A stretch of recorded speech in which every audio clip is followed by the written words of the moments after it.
Aujourd'hui, nous laissons la parole à Sacha et Armel de l'Oasis du Mazet dans le Lot-et-Garonne. Et ce sera suivi d'une session de questions-réponses. Merci Valérie. Donc bienvenue à Merci, tous et à toutes. bonjour. Donc l'Oasis du Mazet, c'est un lieu de vie collectif. C'est un projet qui a maintenant 5 ans, 2 ans de fondation où on a posé les bases du projet à 4 et on a acheté ensemble à l'été 2022. Donc ça fait maintenant 3 ans qu'on est sur place. Voilà. Et donc ça se situe, si vous situez le Lot-et-Garonne, c'est grosso modo entre Bordeaux et Toulouse. C'est une belle région. Là, c'est encore un petit peu plus près au niveau des villages, mais je pense que. Et donc, on a un beau terrain de 16 hectares qui est en grande partie entouré de bois, qui est un petit peu en hauteur, qui est entouré avec des grands arbres centenaires. Voilà, pas mal de prairies. Et on a nos bâtiments qui sont regroupés. Euh, voilà, une espèce de petit hameau. Voilà, et on est juste à côté. Voilà, et on est dans une région assez vivante avec 3 villages à 10 minutes où il y a tous les commerces, médecins, les magasins alimentaires, pharmacies, etc. Dans une campagne bien vivante, très accueillante. Est-ce que je te laisse continuer un peu, Armel, sur le lieu? Mhm. C'est aussi des endroits assez vivants pour qu'il y ait des écoles à 300 mètres. Il y a une école maternelle et primaire à quelques kilomètres. Il y a d'ailleurs une école C'est Montessori à 10 minutes aussi. ouais. Euh, c'est un lieu dont on essaye de prendre soin et d'enrichir un peu la biodiversité aussi qui est déjà présente. On a planté plein de fruitiers. Et ça fait partie de ce qu'on vit ensemble au Mazet, de prendre soin du lieu ensemble. Donc à la fois des bâtiments et à la fois de toute la nature qui travaille autour de nous. Les textes entre guillemets que vous voyez, c'est des extraits de la vision commune. Ouais. Euh, qu'est-ce qu'on peut ajouter c'est un ancien corps de ferme, donc il y a plusieurs bâtiments en dur avec une super belle grange immense, euh, plusieurs grandes maisons. Certaines sont communes, partagées, et puis d'autres Armel, est-ce que sont tu des vois le habitats. diaporama ou pas? Oui. Ok. Du coup, là, vous avez un aperçu un peu des bâtiments qui sont assez proches les uns des autres et qui permettent aussi d'avoir.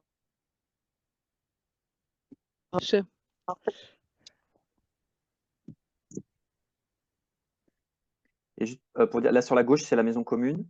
Et sur la droite, là, c'est le bâtiment qu'on appelle le gîte qui nous sert plutôt à accueillir. Tout à fait. La grange, par exemple, c'est un espace qui est pour l'instant commun, qui a notamment l'atelier à l'intérieur.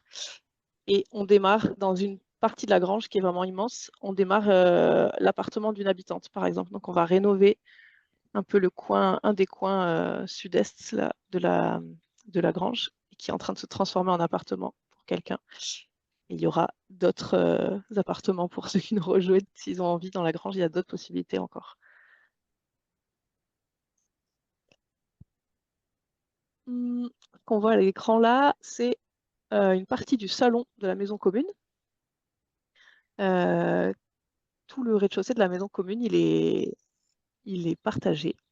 Et donc, il y a un grand salon, des instruments de musique, un poêle pour se retrouver auprès du poêle, une grande cuisine où on peut partager des repas et des fêtes, plein de petites vérandas qui permettent d'avoir plein d'espaces différents. Toutes les photos. Hé, hé. Il a spoilé la piscine. Il y a aussi une piscine qui était existante quand on est arrivé.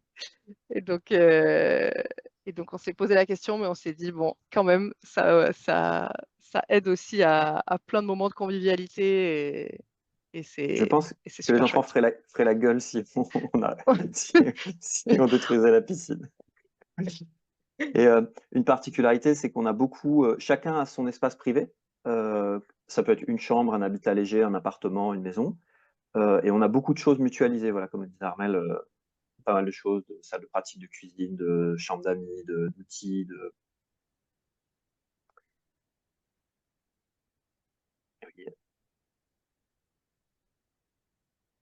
Et ça, c'est la stabulation qui est, voilà, il y a les toits et les murs, et il y a 110 mètres carrés, là, qui sert un peu de stockage, mais qui est aussi. Et là, on passe plus sur le groupe.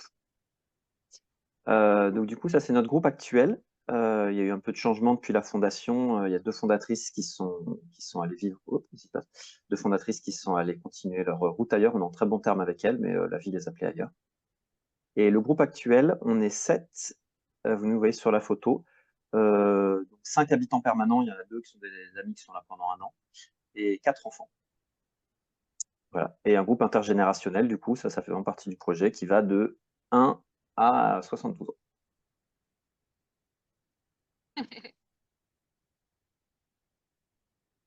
Ça fait en partie de la vision, cœur de la vision, que ce soit un groupe intergénérationnel où chacun puisse grandir, s'épanouir.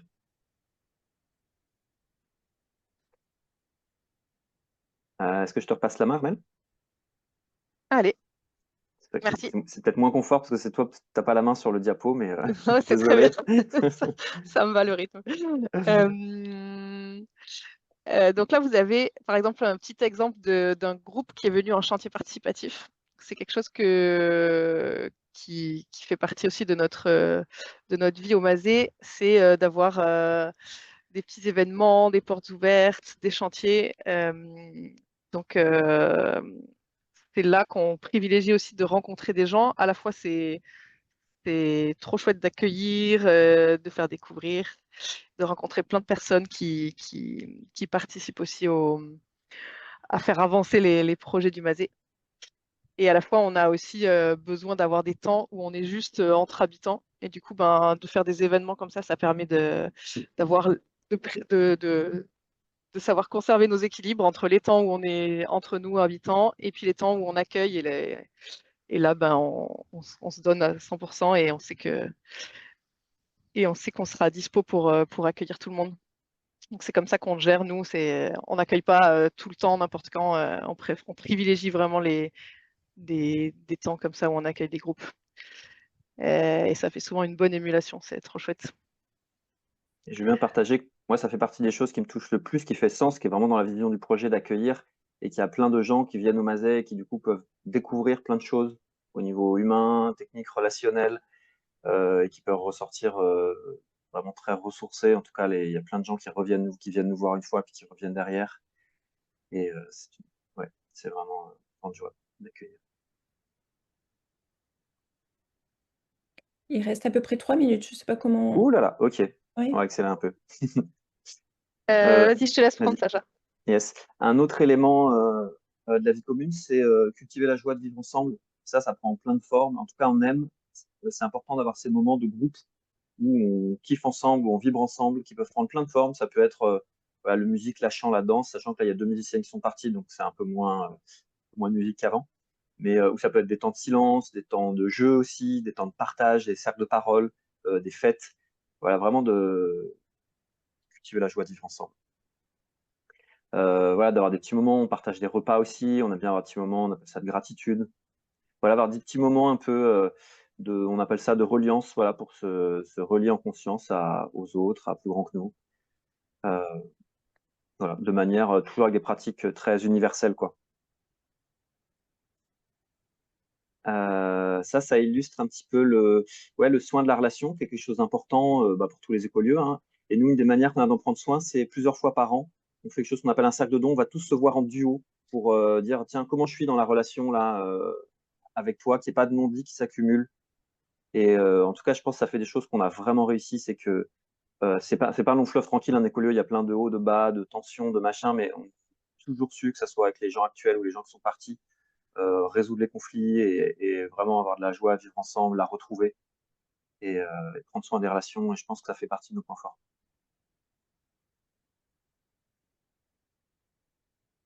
Je te repasse la main, Marvel. Oui. Donc, à la fois, on essaye de prendre le temps de la relation et d'être à la cool, et à la fois, on essaye de faire avancer des petits trucs. Donc, il y a toujours un petit défi dans cet équilibre-là, qui a plein de petits chantiers ou de gros chantiers à faire. Et c'est pour ça qu'on est aussi très reconnaissant de tous les gens qui viennent contribuer quand ils viennent passer quelques jours au Mazet. Donc voilà, que ce soit de la rénovation, du jardin, de la communication, de l'administratif, il y a vraiment plein de choses à faire. Et c'est vrai qu'on a fait le choix à 4 d'acheter un lieu pour 12 à 15 personnes. Donc du coup, là, on est encore un petit peu à 7, on est encore un peu en sous-nombre.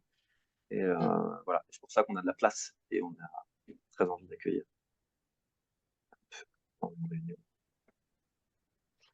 Ouais, au niveau de notre gouvernance, moi, c'est mon métier, la gouvernance, avec la gouvernance intégrative. Et là, je vous enverrai le lien. Vous pouvez regarder une vidéo où je décris la gouvernance du MASEC, qui je pense est très intéressante. On a créé notre gouvernance sur mesure. Et on a une gouvernance où on arrive vraiment à garder la cohésion du groupe et en même temps pas tous décider, pas tous ensemble. On fait assez peu de réunions et quand même, pour moi, on a une gouvernance qui fonctionne. C'est jamais parfait, mais en tout cas, qui fonctionne quand même, qui est vraiment chouette, qui fonctionne vraiment bien. Mais je ne vais pas vous la décrire ici, sinon j'éclaterai le temps. Au niveau juridique, on a une SAS qui possède l'immobilier dont les habitants sont associés, et aussi des gens extérieurs qui nous soutiennent et qui nous ont fait des prêts, et une association qui gère les activités. On est copropriétaires, on est nous-mêmes. Et au niveau financier, on n'a pas d'activité économique commune, c'est chacun qui a son indépendance pour travailler les revenus. Mais du coup, on paye un loyer, en fait, c'est sur les charges. Là, c'est environ 400 € par mois. Plus on va être nombreux, ça va un petit peu réduire. Et ça nous paye beaucoup de choses, quoi. L'eau, l'électricité, les produits de ménage, les outils. Je ne vais pas faire la liste ici, la piscine, tous les accompagnements.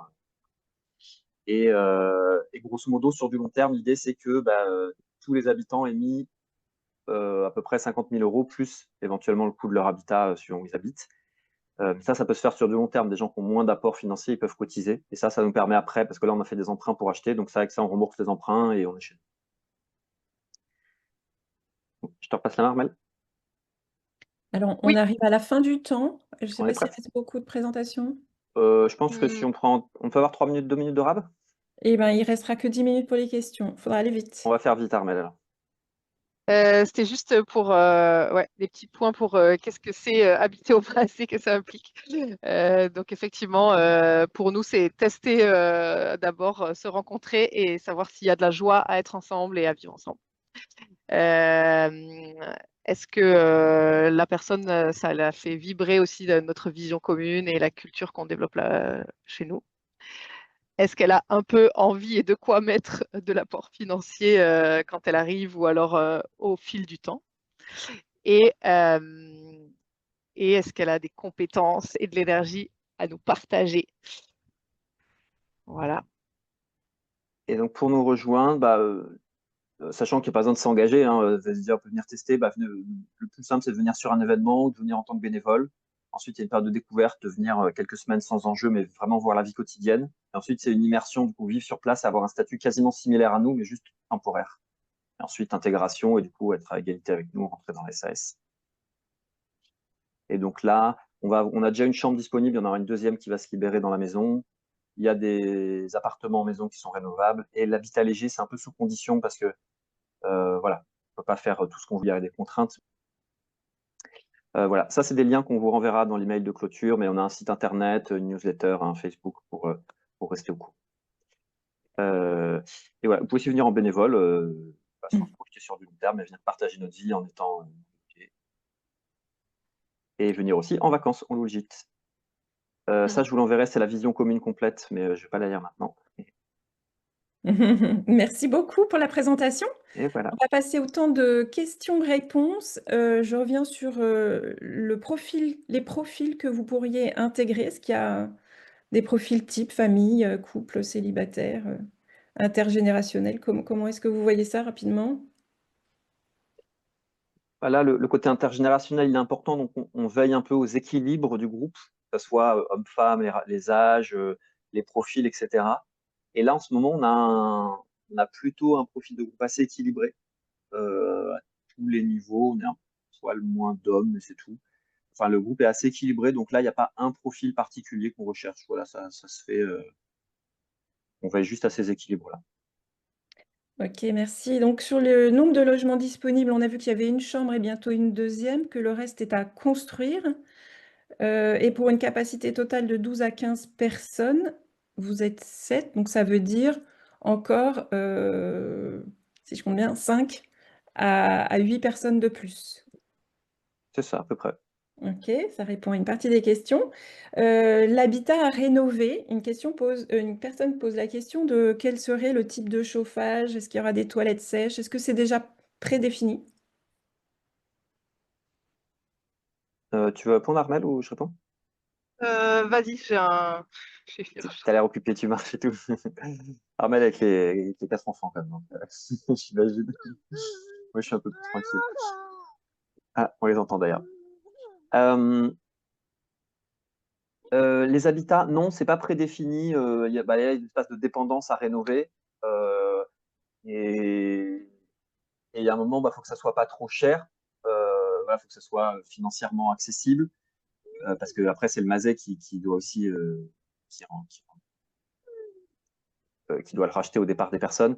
Et on a ça fait partie de la vision aussi un mode de vie écologique. Donc, on est quand même vigilant à avoir quelque chose que ce soit quelque chose de bien isolé, ou au niveau des matériaux aussi, une sensibilité à ça, même si on n'est pas toujours. Une partie de notre groupe, c'est qu'on a un côté, on n'est pas extrême sur quelque chose. On cherche toujours un peu des équilibres et prendre soin aussi de l'humain et des différentes contraintes, différentes valeurs. Voilà, on fait attention à ça en tout cas. Et quelque chose de Merci. beau aussi. Et concernant les animaux, d'autres types d'habitants, est-ce qu'il y en a déjà et est-ce que, est-ce qu'il y a un projet? Et est-ce que les personnes peuvent arriver avec chat, jument? Ouais. On a un chat qui, d'ailleurs, c'est le plus ancien habitant du Mazet, il était là avant nous, regardez. Il y a 2 chats qui sont là, mais c'est avec les d'amis qui est là pour un an. On n'a pas d'autres animaux, mais il y a un voisin qui va venir, pas cette année, mais dès l'année prochaine, faire pâturer par des buffles. Euh, et et c'est au point, à l'ordre du jour de la prochaine réunion. Les animaux, c'est un sujet qu'on n'a jamais vu en détail. En tout cas, une jument, je pense que c'est carrément bienvenu, là, ça c'est clair. Les chats, on essaye qu'il n'y en ait pas trop, plutôt pour une question de biodiversité. Donc les chats, c'est OK, mais c'est aussi une question, pas trop. Et les chiens, je pense que ça dépend du chien. C'est comme les humains, faut se rencontrer, voir si on se supporte, si on a plaisir à vivre ensemble. Parce que les chiens, il y en a qui ont il y a ça, beaucoup de joie et beaucoup de contraintes aussi. Donc c'est à voir. Ok. Tout est possible. Je vais enchaîner par une autre question qui est posée sur les activités ouvertes sur l'extérieur ou à des publics extérieurs. J'espère que j'ai bien reformulé la question. Qu'est-ce qu'on y pratique? Quel type de public? Et est-ce qu'on y pratique ou est-ce que les arts plastiques seraient bienvenus? Alors, tous les arts sont très bienvenus, et les arts plastiques aussi. Il y a déjà plein d'habitants qui font des petites choses, alors, que ce soit que le travail du bois, de l'artisanat ou d'autres choses, où il y a une sensibilité à la beauté qui est importante, qui fait partie de la vision aussi d'avoir un lieu beau. On ne fait pas beaucoup d'événements ouverts à l'extérieur actuellement. Ça arrive, mais c'est des initiatives un peu des habitants. Je pense que là, dans le groupe actuel, il n'y a personne qui a on est OK, mais il n'y a personne qui a une disponibilité, donc c'est vraiment la priorité de faire plein d'événements culturels. Ça serait possible, mais c'est tout à fait compatible, mais pour l'instant, on n'a pas cette disponibilité, cette énergie-là.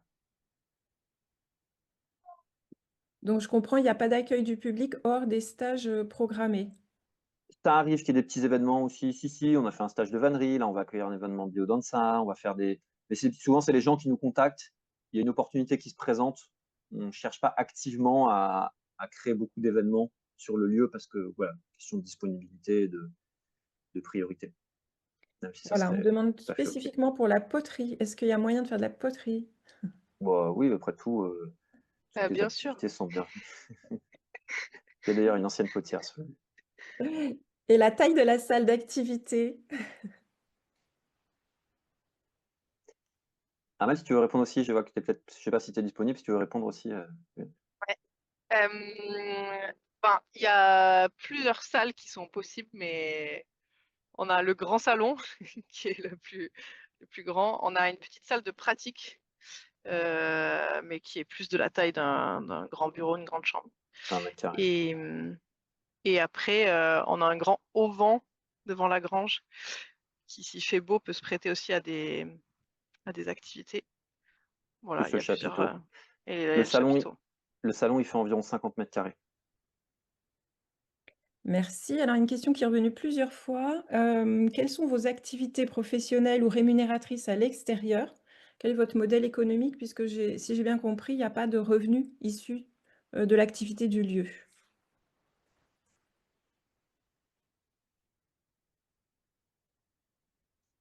Tu réponds, je réponds après. Vas-y. Ben oui, là, le modèle économique, c'est que les gens travaillent, c'est à chacun, c'est la responsabilité de chacun, là, niveau économique, travail, chacun est libre. Donc, il y a des gens qui sont retraités. Voilà, moi, je travaille et je travaille en partie, moi, je suis formateur, donc je suis en partie sur place et je me déplace. Il y a des gens qui télétravaillent.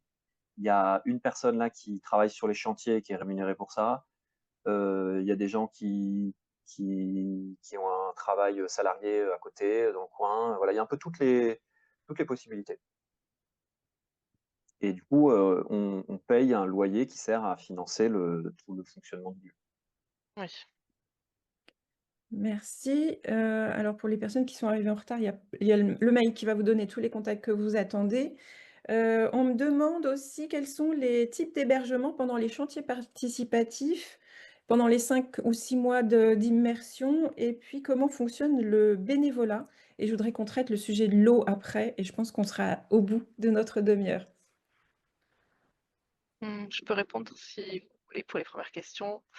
Quand on vit en chantier ou en tant que bénévole, on est nourri et logé par le MASE. Et donc, les possibilités, c'est soit le gîte, qui est une maison d'accueil qu'on a vu tout à l'heure sur les photos, qui sert à accueillir les bénévoles, soit en camping, si c'est la belle saison, que vous avez une tente, il y a un petit endroit qui est aménagé pour camper avec toilettes sèches, un point d'eau, etc. Euh, il y a aussi possibilité de venir avec son van ou son camion, sa caravane si on a. Voilà. Et ensuite, si on trouve que ça marche bien et qu'on a envie de tester plus longtemps pendant une période plus longue de plusieurs mois, ben là, c'est à discuter ensemble justement quelles sont les meilleures possibilités et pour vous et pour nous pour que ce soit agréable, fluide et tout ça. C'est ça, Sacha? Ouais, parfait. Ouais, ouais. C'était bien complet. Alors, au moins par 3 questions différentes, le sujet de l'eau est arrivé. Comment est-ce que vous voyez cette zone peut-être particulièrement touchée par des sécheresses et la gestion de l'eau à long terme? Oui. Par rapport à l'eau, on a un puits qui donne assez bien, qui peut, en cas de sécheresse, il se remplit toujours un peu, mais on va dire il est léger. Euh, on a installé là une citerne de 50 mètres cubes, donc ça c'est plus pour de l'arrosage, on récupère l'eau des toits notamment, des toitures. Bon, il y a des orages aussi, donc ça c'est plus pour de l'irrigation. Et on a un étang en bas du terrain, mais qui malheureusement actuellement n'est pas étanche, il a besoin de travaux. Et là, au niveau financier, on n'a pas les moyens de faire les travaux pour tout de suite. Donc pour l'instant, il est vide l'été, donc c'est pas très utile. Mais en tout cas, le jour où on veut un étang, voilà. Merci. Alors, on arrive à la fin du temps imparti. Peut-être qu'on peut prendre encore une ou deux questions si vous pouvez rester. Ouais, bien sûr. Ok. Est-ce que vous avez un quota d'heures de service ou main-d'œuvre à rendre au collectif pour le lieu? Quelle très bonne question. En plus, on est en plein dedans. On se fait accompagner par Ramine dans 2 semaines sur ce sujet-là. On a une notion d'équité. On veut que voilà, il y ait une contribution équitable de chacun. Et en fait, ça peut être, on peut par exemple travailler plus et payer moins, ou payer moins et travailler plus. Et on n'a pas un quota d'heures, on fait pas des comptes ou des choses comme ça. En tout cas, là, quand on a fait les comptes, grosso modo, ça allait de 8 à 24 heures semaine et avec une moyenne à peu près de 12 heures semaine. Et ça compte aussi plein de choses, parce que ça compte des courses, du ménage qu'on ferait aussi chez soi. Voilà. Mais en tout cas, oui, c'est un investissement quand même. Je pense que ça fait sens là de venir dans un projet comme ça si on a envie et du temps pour contribuer. Et que ça soit joyeux, en fait, de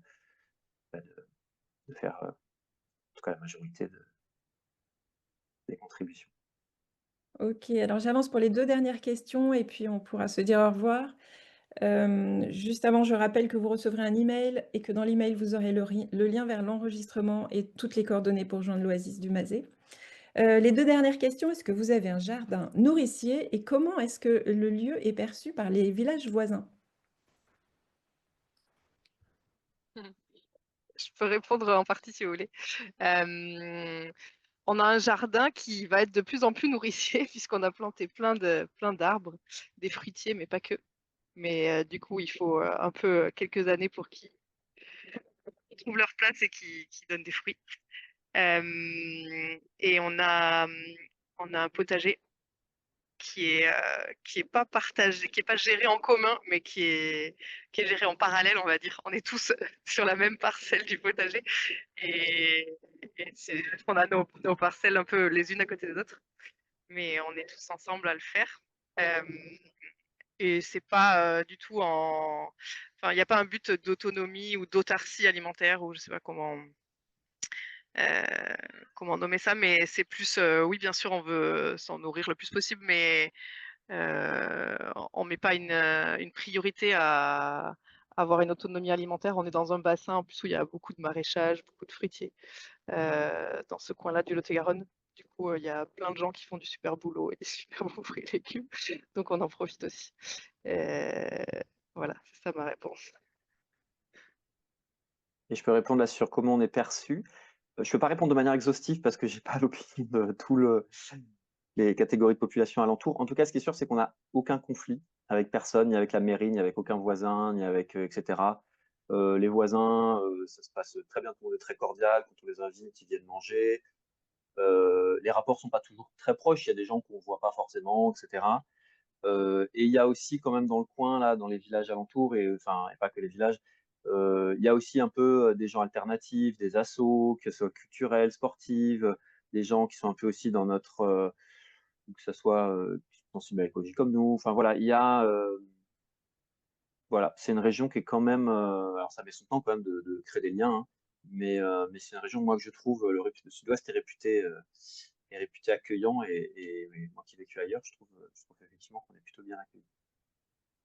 Même avec la mairie, les rapports, là j'étais avec la maire ce matin, on a parlé de plein de projets ensemble, enfin, les rapports se passent bien, quoi.